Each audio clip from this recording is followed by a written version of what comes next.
আসসালামু আলাইকুম, কেমন আছেন সবাই? এই যে এগুলা হচ্ছে কাচকি মাছ। কাচকি মাছ খেতে কার কার পছন্দ বলবেন। অনেক ভিটামিন ছোট মাছে, বাচ্চাদের খাওয়াতে পারলে অনেক ভালো। আমার বাচ্চা তো খাই না মাছ। ছোট মাছ আমাদের এদিক দিয়ে খুব ভালো পাওয়া যায়। আমাদের এখানে সবসময় ফ্রেশ সাগরের মাছ পাওয়া যায়। এখন মাছের সিজন, বিভিন্ন রকমের ছোট মাছ পাওয়া যায়, লইট্টা মাছ, এগুলো তাজাই পাওয়া যায়। তো মাছগুলা কষিয়ে নিচ্ছি, টমেটো কষিয়ে নিচ্ছি। তো মাছগুলো খুবই হালকা করে নাড়তে হবে, বেশি নাড়াচাড়া করলে ভেঙে যাবে। কাচকি মাছ একটু খুবই নরম হয়।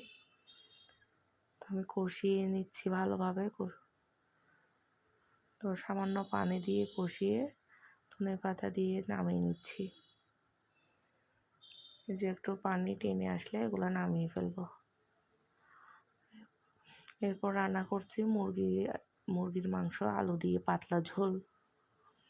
আমার ছেলের মুরগির পাতলা ঝোলটা বেশি পছন্দ করে খাইতে। আমার শাশুড়ির পছন্দ হয় না, আমার শাশুড়ির একটু ঝোল ছাড়া পছন্দ, পাতলা জিনিস পছন্দ করে না। আজকে রান্না করছে, আমার শাশুড়ির কমপ্লেন ছিল যে এত পাতলা হয়েছে কেন।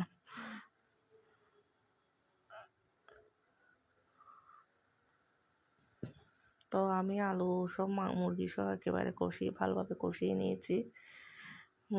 ফার্মের মুরগি যেহেতু একটু নরম হয়, আলুর সাথে একসাথে কষিয়ে নিলেই ভালো। আমার মরিচের কালারটা খুবই সুন্দর, এটা আমার আম্মু পাঠিয়েছে।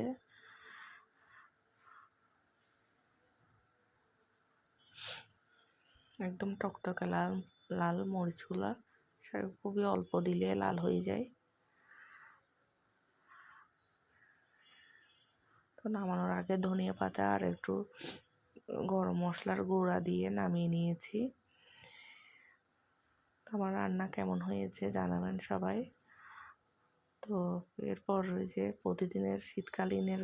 কালে প্রতিদিনের খাবার ফুলকপি, এটা তো মাছ থাকবে আমাদের বাসায়।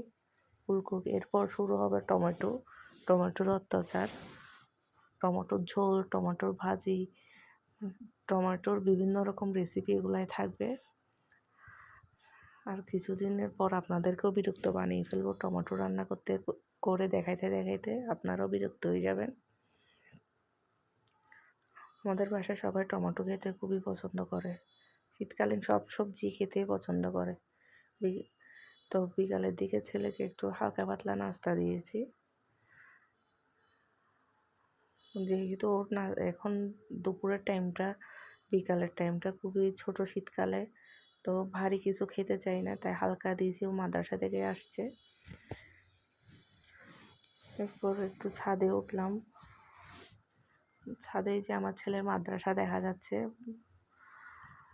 তো ছাদে একটু হাঁটাহাঁটি করে বাসায় চলে আসছি। আমার চ্যানেলটি সাবস্ক্রাইব করবেন, লাইক দিবেন। আসসালামু আলাইকুম।